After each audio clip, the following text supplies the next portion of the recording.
Shamantakas Infraswari, Shamantakas Aurum. Premium 2, 3 and 4 BHK luxurious apartments near Pragati Nagar, Kaman, Bajpalli, Hyderabad. Hi hello welcome to RTV. నేను మీ దీప్తి. మనతో పాటు ఉన్నారు senior political analyst, social activist Krishnakumari garu. Hello ma'am. Hello madam, మనం చూసుకున్నట్లయితే ఇప్పుడు రీసెంట్గా case నడుస్తుంది. లైక్ ఈ గుడ్లవెల్లేరు ఇంజనీరింగ్ కాలేజ్లో ఈ అమ్మాయిల వాష్రూమ్స్లో హిడెన్ కెమెరాస్ పెట్టారని, సో దానివల్ల వీడియోస్ అన్నీ బయటికి వెళ్ళాయి. సో దాని మీద ఒక పెద్ద ఇష్యూ నడుస్తుంది. అసలు ఈ కాలేజెస్లో ఇట్లాంటి వైఖరిని ఎలా గుర్తించాలంటారు? అసలు ఎవరు దీనికి కారణం అంటారు? ఎవరు కారణం అంటే కొంతమంది అక్కతాయిలు దీనికి కారణం. అసలు ఆడపిల్లల హాస్టల్ రూమ్స్లో కావచ్చు, కాలేజీ వాష్రూమ్స్లో కావచ్చు, అసలు ఎలా పెట్టగలిగారు అనేది ఇక్కడ ప్రధానమైన అంశం. ఎందుకు పెట్టారనేది అందరికీ తెలిసిన విషయమే. ఎలా పెట్టగలిగారు అంటే, అక్కడ ఒక విద్యార్థి, ఫైనల్ ఇయర్ విద్యార్థి తన గర్ల్ ఫ్రెండ్తో కలిసి ఓయో రూమ్కి వెళ్ళి అక్కడ కూడా ఇలాగే హిడెన్ కెమెరా పెట్టి వాళ్ళ సన్నిహిత దృశ్యాలు రికార్డ్ చేసి అవి ఆమెకు చూపించి బెదిరించి, నువ్వు ఆ కెమెరాలు అక్కడ పెట్టాలి అనేది చేశాడు అనేది ఇప్పటి వరకు వచ్చిన ప్రాథమిక సమాచారం. దీన్ని బట్టే మనం మాట్లాడుకోవాలి, ఇదే ఫైనల్ అనుకోవటానికి లేదు. అలాగే ఇతను వెనక ఇంకెవరున్నారు, ఇంకెవరైనా చేసి పెట్టారా అనేది కూడా అవన్నీ విచారణలో రావాల్సిన విషయాలు. ఇప్పటి వరకు వచ్చిన ఈ విషయాన్ని బట్టి ఆలోచిస్తే అసలు అన్యాయం అయిపోతున్న అమ్మాయిలనే మాట్లాడుకుంటున్నాం. అసలు ఇలా చెయ్యడం వల్ల మగపిల్లల జీవితాలు ఎంత నాశనం అవుతాయి? ఇప్పుడు తెలిసి తెలియని వయసు అని అనుకోవటానికి కూడా కాదేమో. ఇంజనీరింగ్ చదువుతున్నారు. ఇప్పుడు ఇంకొక సంవత్సరం 2 సంవత్సరాలు అయితే పీజీకి వెళ్తారా, లేకపోతే ఉద్యోగాలు చేసుకుంటారా, ఏం చేస్తారనేది. కానీ వీళ్ళు ఇంత చిన్న వయసులోనే ఇలా న్యాయపరమైన ఇబ్బందుల్లోకి, చట్టం దృష్టిలోకి వాళ్ళు వెళ్తే ఇది ఒక కాన్ఫ్లిక్ట్ కదా. దీన్ని ఎట్లా వీళ్ళు భవిష్యత్తులో ఎట్లా మేనేజ్ చేసుకుంటారు? వాళ్ళు అసలు అంటే వాళ్ళు బయటపడాలని కాదు నా ఉద్దేశం. అసలు ఇంకా ఇప్పుడే ఇలా చేసేస్తే ఇక ముందు జీవితంలో ఏంటి పరిస్థితి? అసలు వాళ్ళ మీద డిపెండ్ అయిన తల్లిదండ్రుల జీవితాలు ఏం చేస్తారు వీళ్ళు? వాళ్ళ జీవితాలను వాళ్ళు ఎలా సరి చేసుకుంటారు, సరి చూసుకుంటారు అనేది ఇవాళ చాలా పెద్ద క్వశ్చన్ మార్క్ అయిపోయింది. ఇక్కడ ఒక అమ్మాయి జీవితమే కాదు మేడం, చూసుకున్నట్లయితే ఆ అబ్బాయి ఎవరు ఇన్వాల్వ్ అయ్యారో, అబ్బాయి అమ్మాయి అండ్ గ్రూప్ ఆఫ్ అబ్బాయిలు అండ్ వీడియోస్ బయటకు వెళ్ళినాయి కదా, 300 పైగా వెళ్ళినాయి అంటున్నారు. ఇవి ఈ అమ్మాయిల అందరి జీవితాలు కూడా నాశనం అయినట్టే కదా. అసలు వాళ్ళకి ఇలాంటి థాట్స్ అనేవి అసలు ఎట్లా వస్తున్నాయి అంటారు? అసలు చదువుకునే వయసులో వాళ్ళకి ఇలాంటి థాట్స్ అసలు ఎట్లా వస్తున్నాయి? అంటే ఇలాంటి థాట్స్ ఎలా వస్తున్నాయంటే, ఇవాళ అవసరానికి మించి టెక్నాలజీ మన చేతికి వచ్చేసింది. పైగా ఎప్పుడు కూడా 2 రకాల మైండ్స్ ఉంటాయి. ఒకటి చెయ్యాలనిపించే మైండ్, ఇంకొక మైండ్ ఇది ప్రమాదం, ఇది మంచిది కాదు, ఇలా చేస్తే మనకే ఇబ్బంది వస్తుంది అని చెప్పే మైండ్ ఒకటి ఉంటుంది మన మైండ్లోనే. ఇప్పుడు అలా చెప్పే మైండ్ సప్రెస్ అయిపోయింది అనుకోండి, నేను ఇలా చెయ్యాలి అనే ఒక మైండే పైకి వస్తుంది అనుకోండి, మరి ఏం చేస్తారు వాళ్ళు చెప్పండి? ఇలా ఎందుకు జరుగుతుంది అనేది మనం ఆలోచించాలి. ఇలాంటి మైండ్స్, డ్యూయల్ మైండ్స్, మంచి చెప్పాల్సిన మైండ్ కిందకెందుకు వెళ్ళిపోతుంది, చెడు చేయాలనుకునే మనసు పైకి ఎందుకు వస్తుంది అంటే, ఇవాళ ఈ గాడ్జెట్స్ ఒకటి, అలాగే గంజాయి ఒకటి. ఇంజనీరింగ్ కాలేజీల్లో గంజాయి చాలా సర్వసాధారణం అయిపోయింది. ఇవాళ గంజాయి కొట్టకపోతే వాడు మనిషే కాదు, వాడు అసలు సభ్య సమాజంలో పనికిరాడు అన్నంతలాగా తయారు చేసేశారు. అలా ఇబ్బడి ముప్పడిగా గంజాయి రావటం, దానికి తోడు ఈ సెల్ ఫోను, స్మార్ట్ ఫోను, మామూలు ఫోను, స్మార్ట్ ఫోను, పైగా ఇంజనీరింగ్ స్టూడెంట్స్ కాబట్టి అమ్మ బాబుని ఏడిపించైనా కొనుక్కునే ల్యాప్టాప్ కావచ్చు, వీటన్నిటి వల్ల వీటిని దేనికి వాడుకోవాలి? గంజాయి అయితే పనికొచ్చే విషయం కాదు, అది వదిలేయాలి. ఈ స్మార్ట్ ఫోన్ కావచ్చు, ల్యాప్టాప్ను కావచ్చు, తన చదువుని ఎలా ఇంప్రూవ్ చేసుకోవటానికి వీటికి వాడాల్సిన వీటిని ఇవాళ కేవలం వినోదం కోసం, వికృతమైన ఆనందం కోసం వాడుతున్నారు. మరి ఇలాంటి పరిస్థితుల్లో ఈ కేసుకి మూలం ఆ అబ్బాయి, ఆ అబ్బాయితోటి ఆ అమ్మాయి స్నేహం, అది ఓయో రూమ్ దాకా వెళ్ళటం, ఈ ఈ ఈ మాట రాగానే ఫస్ట్ మాట్లాడే మాట ఏంటంటే సమాజంలో ఆ అమ్మాయికి బుద్ధి లేదా, ఓయో రూమ్కి ఎందుకు వెళ్ళింది, ఆ అమ్మాయి ఒక్కటే వెళ్ళలేదుగా ఓయో రూమ్లోకి, ఇంకో అబ్బాయి కూడా వెళ్ళాడు కదా. మరి అలాంటప్పుడు అబ్బాయి గురించి కూడా మాట్లాడితే, అబ్బాయిని గురించి కూడా జాగ్రత్తలు తీసుకుంటే, అంటే ఈ కుటుంబం కావచ్చు, సమాజం కావచ్చు, ఎవరైనా సరే అబ్బాయిని కూడా సరిగా ఉండాలి అనే ఒక విధానం వచ్చే వరకు కూడా ఈ పరిస్థితులు మారవు. ఇక్కడ ఏంటంటే మేడం ఎప్పుడు కూడా అమ్మాయికే చెప్తూ ఉంటారు, లైక్ నువ్వెందుకు వెళ్ళావు, లేకపోతే నువ్వు అలాంటి బట్టలు ఎందుకు వేసుకున్నావు అని అంటుంటారు. కానీ అబ్బాయిల్ని చిన్నప్పటి నుంచే అసలు వాళ్ళకి ఎలా రెస్పెక్ట్ ఇవ్వాలి గర్ల్స్కి అనేది నేర్పించరు. అసలు దీన్ని ఎలా చూడొచ్చు అంటారు? దీన్ని ఒకటేనండి, జెండర్ గ్యాప్ ఉంది మన దేశంలో. ఈ జెండర్ గ్యాప్ ఎంత ఉంది అంటే మనం ప్రపంచం మొత్తంలో ఉన్న దేశాలన్నింటిలో మనం 181వ స్థానంలో ఉన్నాం. అంటే ఈ దేశంలో ఒక ఆడపిల్లకి ఏమేమి హక్కులు ఉన్నాయి, మహిళకి ఏమేమి హక్కులు ఉన్నాయి, ఏమేమి ఇష్టాలు ఉన్నాయి అనే దాన్ని బట్టి ఈ జెండర్ని కొలుస్తారు. ఈ జెండర్ గ్యాప్ ఎక్కువ ఉండటం అనేది అసలు పుట్టక ముందే అమ్మాయి అయితే వద్దు అనుకోవడం దగ్గర నుంచి చనిపోయేంత వరకు ఈ మధ్యకాలంలో ఆమెకి సంబంధించిన స్థితిగతులను బట్టి ఈ జెండర్ గ్యాప్ని నిర్ణయిస్తారు. పుట్టే హక్కు ఉందా లేదా, పుట్టిన తర్వాత ఇంట్లో ఇంకొక మగపిల్లవాడు ఉంటే ఆ పిల్లవాడితో సమానంగా హక్కులు ఉన్నాయా లేదా, అంటే ఒకే రకమైన భోజనం పెడుతున్నారా, ఒకే రకమైన స్కూలుకి పంపిస్తున్నారా, దుస్తుల పట్ల ఏ విధంగా ఆలోచిస్తున్నారు, పైగా ఇంకొంచెం పెద్ద అయిన తర్వాత ఇష్టమైన చదువును చదువుకొనిస్తున్నారా, అలాగే సమాజంలో స్వేచ్ఛగా తిరిగే హక్కు ఉందా లేదా, అలాగే ఆమె చదువు అయిపోయిన తర్వాత నేను నాకు ఇష్టమైన వ్యక్తిని పెళ్లి చేసుకుంటాను అంటే ఒప్పుకునే హక్కు ఉందా, అలాగే పెళ్ళి అయిన తర్వాత ఉద్యోగం చేస్తాను అంటే గనక ఉద్యోగం చేయనిచ్చే పరిస్థితి ఆమెకుందా, ఇప్పుడు పిల్లల్ని నేను కనను, నేను కొంత టైం తీసుకుంటాను అంటే ఆమెకి ఆ స్వేచ్ఛ ఉందా, అలాగే ఆస్తి హక్కు ఉందా, అలాగే ఉద్యోగం చేసే ప్రదేశాల్లో ఆమె స్వేచ్ఛగా సంతోషంగా ఉద్యోగం చేసుకోగలిగే పరిస్థితులు అక్కడ ఉన్నాయా లేదా, ఇలా ఇన్ని రకాలుగా లెక్కిస్తే ఈ ఇన్ని రకాల విషయాల్లోనూ ఆమెకి అభీష్టానికి అనుగుణంగా జరిగితే ఆమెకి స్వేచ్ఛ ఉన్నట్టు లెక్క. ఇప్పుడు ఈ పరిస్థితులన్నిట్లో లెక్కేయండి, ప్రతి అమ్మాయి తనని తాను ఈ హక్కుల్లో గనక కొలుచుకుంటే ఆమె స్వేచ్ఛగా ఉన్నట్టు లెక్క, ఒక అబ్బాయితో సమానంగా ఉన్నట్టు లెక్క. ఇది లేదు కాబట్టి మన దేశంలో అమ్మాయి పట్ల చాలా నిర్లక్ష్య వైఖరి ఉంది. అది ఇంట్లో ఉంది, బయట ఉంది.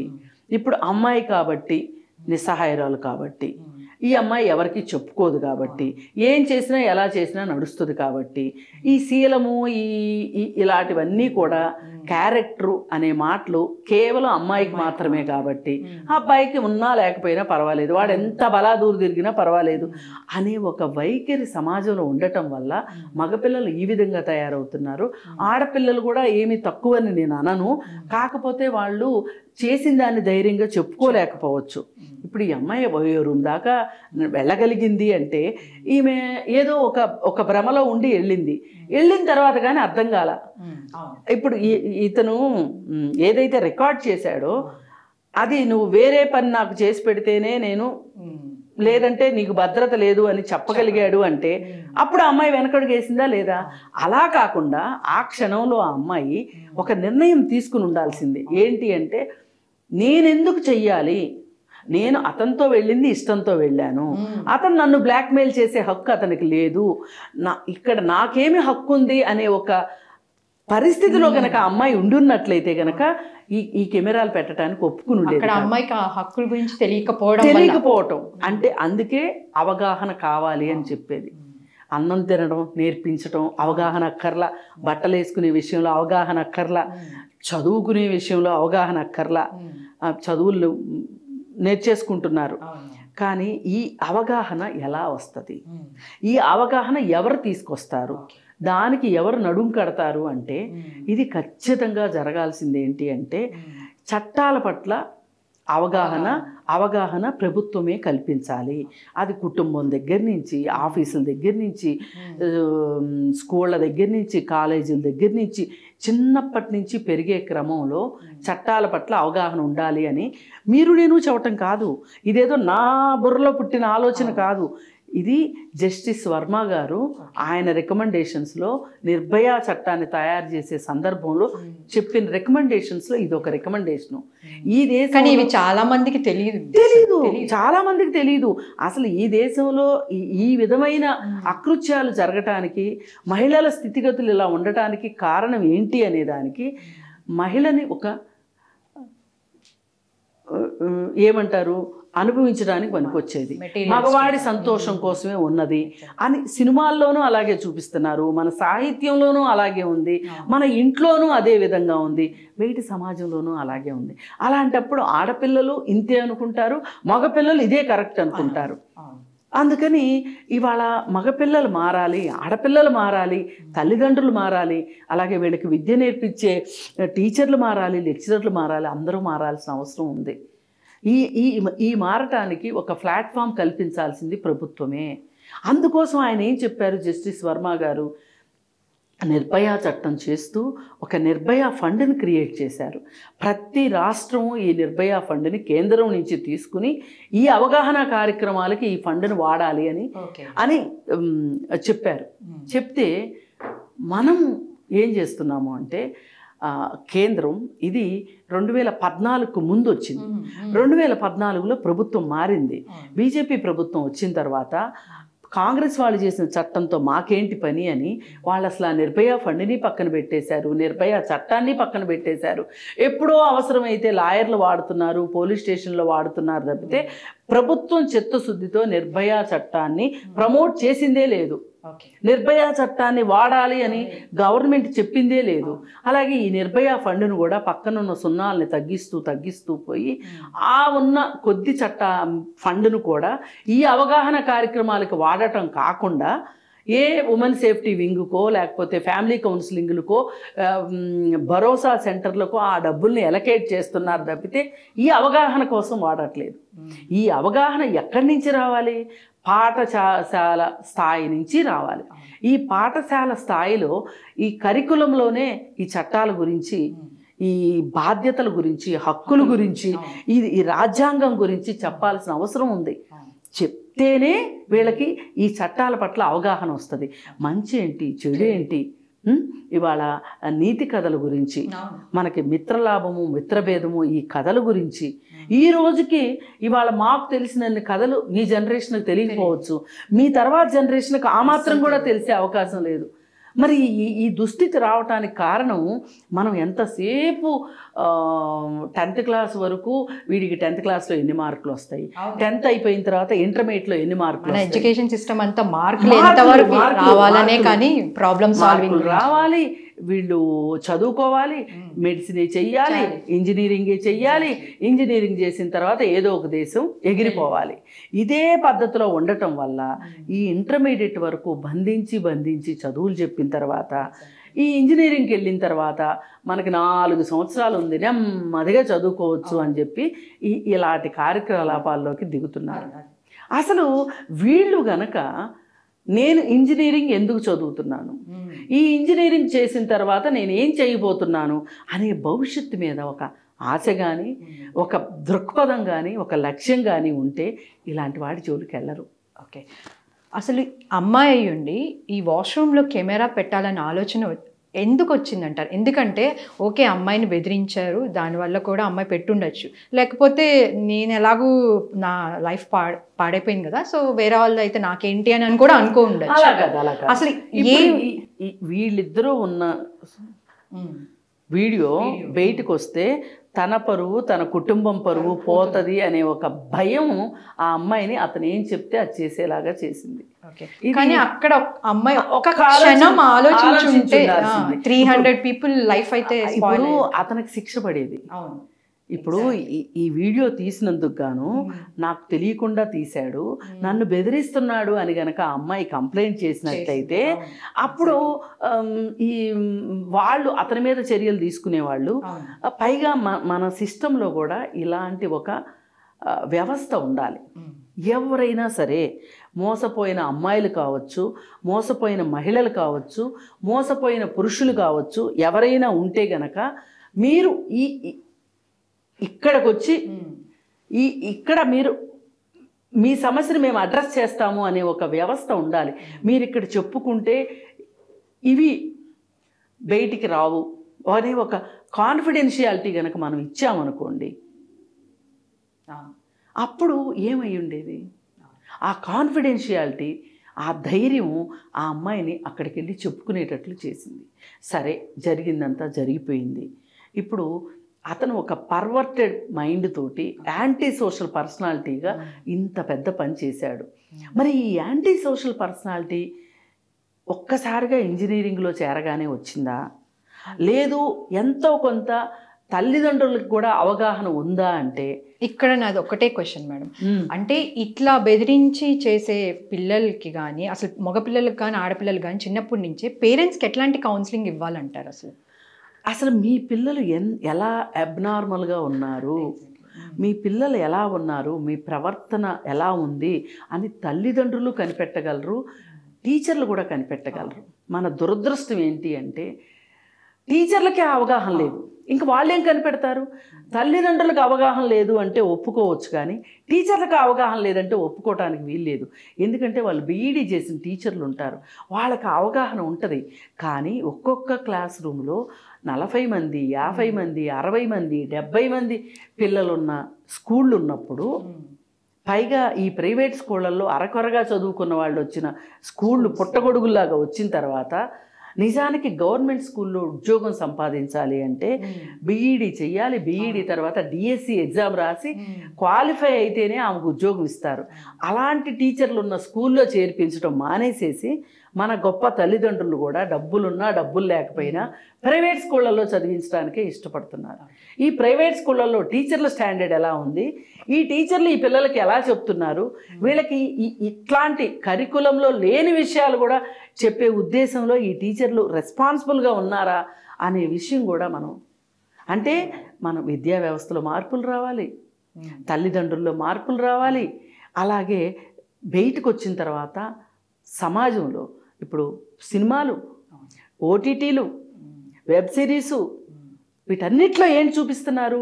ఒక ఉమెన్ని ఎంత క్రైమ్ చేస్తే, ఎంత సెక్స్ చూపిస్తే, ఎంత బ్లడ్ చూపిస్తే అది సినిమా, అది వెబ్ సిరీసు. వెచ్చల విడిగా ఈ వెబ్ సిరీస్కి సెన్సార్ కూడా లేదు.